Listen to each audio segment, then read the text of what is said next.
tous, ingresse de Vénus en Capricorne. Alors, qu'est-ce que c'est qu'un ingresse? Tout d'abord, eh bien, c'est l'entrée d'une planète dans un signe.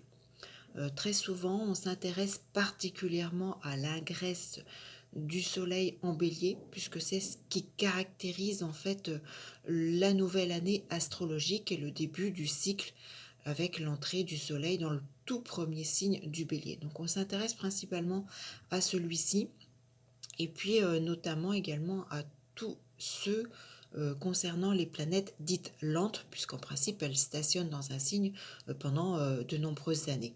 Donc j'avais envie de vous présenter les choses un petit peu différemment aujourd'hui. Ingresse de Vénus en Capricorne, c'est souvent quelque chose qu'on utilise en astrologie prévisionnelle dans le domaine de l'astrologie mondiale. On monte la carte pour un pays, pour une capitale. Donc je l'ai monté la carte pour Paris. Vénus donc entre en Capricorne précisément le 10 décembre 2022. J'ai monté la carte pour 3h45 temps universel, puisqu'à ce moment-là, donc Vénus sera à 0 degré en Capricorne. Donc en principe, quand on s'intéresse à cette carte, c'est une carte que l'on monte, on regarde les aspects formés justement par la planète en question. Donc là, il s'agit de Vénus.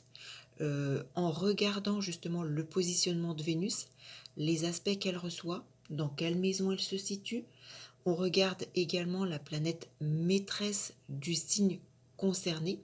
Vénus est en Capricorne, Saturne est le maître du Capricorne, donc on s'intéresse à la fois également à Saturne, en maison, en signe, voir les aspects formés, reçus, et puis on regarde aussi principalement le positionnement de la Lune, qui va donner justement sur toute cette période d'ingresse, Vénus entre le 10 décembre, il restera jusqu'au 3 janvier 2023 en Capricorne. Donc le positionnement de la Lune sur cette carte va nous donner également un petit peu une atmosphère, une ambiance, notamment sur le peuple, puisque la Lune représente le peuple, mais également sur le pays concerné. Donc là, voilà, avec la carte montée pour Paris, ça nous donnera des informations sur l'ambiance au niveau du peuple, au niveau du pays, au niveau de la France. Donc la France, avec ce Vénus en Capricorne, le Capricorne va nous mettre en évidence tout ce qui est en rapport avec les lois administratives. Ça va nous parler, mettre en avant également tout ce qui est en lien avec la police et l'ordre établi, la politique intérieure. Bien évidemment, le Capricorne, c'est le gouvernement. Ça peut représenter le Sénat. Ça peut faire référence également au patrimoine immobilier, sachant que Vénus est maître du taureau et en lien justement avec les biens terrestres, avec les acquisitions. Donc Vénus en Capricorne va mettre en avant tout le patrimoine immobilier. Dans le signe du Capricorne, ça peut nous parler de diverses restrictions. Ça met en lumière évidemment, bien évidemment, le chef de l'État. Ça peut faire référence également avec Vénus qui est en rapport avec tout ce qui est créatif, plaisir. Ça peut mettre en avant des célébrités nationales. Alors, en maison 2, cette Vénus nous parlera évidemment de la balance commerciale, des banques françaises, de la bourse, en quelque sorte des finances de l'État au cours de cette période du 10 décembre au 3 janvier prochain. Ça va nous mettre en lumière toutes les questions économiques, les diverses taxes. Alors maintenant, si on regarde les différents aspects de cette Vénus, euh, la première, la première image que l'on regarde, c'est Vénus opposée à la Lune. Comme je vous ai dit, la Lune représente le peuple. Alors en plus, doublement, puisque cette Lune est située en Cancer. Le Cancer, c'est la famille, c'est le foyer, c'est donc la France, c'est donc le peuple. Le peuple, c'est mais aussi l'étranger, puisque la Lune est positionnée en maison 9. Ça peut être donc évidemment inconfortable pour ces domaines. C'est également en maison 9 la politique étrangère. Ça peut mettre en avant de façon un petit peu, justement, voilà, un petit peu délicate, les questions de religion, la loi, tout ce qui est nouvelle loi mise en place. C'est la magistrature. C'est aussi l'import-export qui peut être un petit peu délicat sur cette période. Alors, Vénus en Capricorne, maison 2, donc les finances, opposé à la Lune, le pays, en maison 9, l'étranger. Vénus est également carré, donc aspect de blocage toujours à Jupiter, Neptune en Poisson, maison 5. Donc là, ça peut être des blocages par rapport au monde de l'art, de la mode. En Poisson, ça peut être des événements en rapport avec nos hôpitaux, nos maisons de retraite, les prisons. Le Poisson, c'est évidemment tout ce qui est en lien avec les complots, les tromperies. C'est l'instabilité du point de vue, bien évidemment, financier.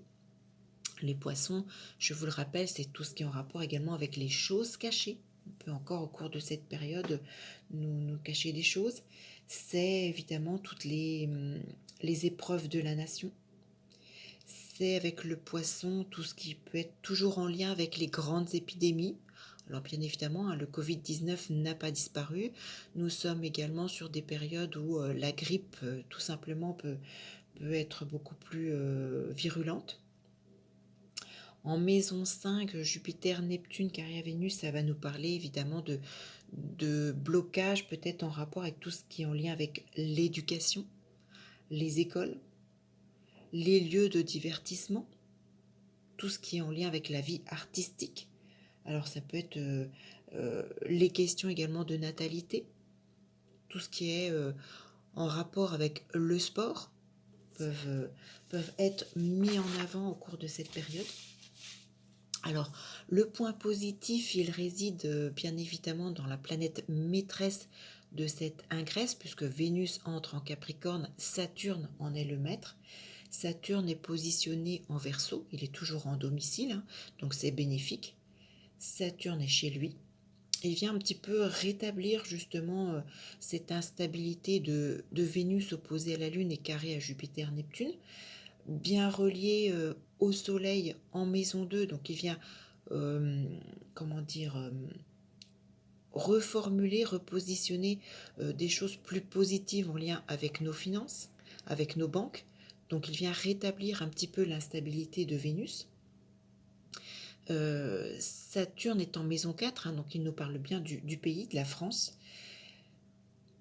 Maître de la maison 3, donc beaucoup d'échanges, de communication. Ça va mettre en avant tout ce qui est le journalisme, tout ce qui est tous les moyens de communication, que ce soit en lien avec les radios, mais aussi donc les journaux.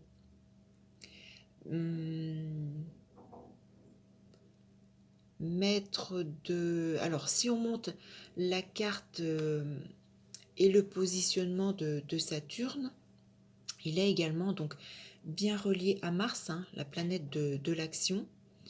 Mars est en maison 8, donc bien relié à Saturne, ça va nous permettre une renaissance du pays, quelque chose de positif, en lien avec les réformes, tout ce qui est justement sous terre caché. Saturne va venir un petit peu rééquilibrer le carré plutôt de Vénus carré à Neptune. C'est avec ce Saturne bien relié à Mars, ça peut être la renaissance positive de certains faits du pays, puisque ça nous parle également des dettes, des emprunts de l'État. Donc ça vient rééquilibrer la dissonance de Vénus, donc ça c'est extrêmement positif. Par contre, bien évidemment, Saturne reste encore délicat, puisqu'en carré à Uranus. Saturne en 4, le pays, carré à Uranus en 7, les associations, les traités, les accords diplomatiques. L'image que l'on donne du pays reste encore un peu ternie. C'est bien évidemment avec cette maison 7 les adversaires, tout ce qui peut être les guerres qui sont actuellement en place, hein, bien évidemment, tout ce qui est en rapport avec l'Ukraine, mais n'oublions pas toutes celles qui sont en place et dans lesquelles la France intervient. Ça peut être un petit peu compliqué. C'est tout ce qui est également les procès, les moments judiciaires, les activités judiciaires. Alors ça peut être des procès retentissants au niveau de la France qui peuvent voilà, apparaître ou mettre en évidence au cours de cette période. C'est tout ce qui est le ministère de la Justice également, hein, qui peut être voilà, prendre des décisions ou avoir à prendre des décisions un peu compliquées. C'est un petit peu toutes ces explications, ce Vénus en Capricorne, tenir compte si on monte la carte de l'ingresse. Voilà, on se rend compte que c'est un petit peu difficile et pas très confortable pour Vénus. Heureusement, Saturne vient rétablir un petit peu les choses. Donc voilà un petit peu ce que m'inspire cette entrée de Vénus en Capricorne, où il y a vraiment une forte notion donc, du peuple, du pays, de l'étranger et des finances, à la fois positif comme négatif. Nous verrons sur cette période. Sachez que Vénus sera tout de même très positif les 22 et 28 décembre, hein, puisque Vénus sera bien reliée à Uranus. Donc ça va nous permettre de faciliter un petit peu les choses. Bien relié également avec Neptune le 28 décembre. Par contre, Vénus sera conjoint à Pluton, donc là ce sera peut-être un peu plus délicat le 1er décembre prochain. Donc voilà un petit peu ce que cette ingresse de Vénus en Capricorne m'inspire, les domaines d'activation. Donc j'espère que voilà, ça va nous permettre de voir un petit peu comment vont évoluer les choses au niveau du pays dans ces différents domaines. Je vous souhaite un très bon mois de décembre à toutes et à tous, et puis je vous trouve très vite pour d'autres vidéos, notamment avec la prochaine lunaison. N'hésitez pas à vous abonner à ma chaîne, à partager cette vidéo, à faire connaître la chaîne. Vous avez également le lien si vous souhaitez faire un don pour m'aider à développer au niveau matériel celle-ci. Abonnez-vous, cliquez sur la petite cloche pour recevoir toutes les vidéos. Et puis donc, je vous dis à très vite pour une toute autre vidéo. À bientôt.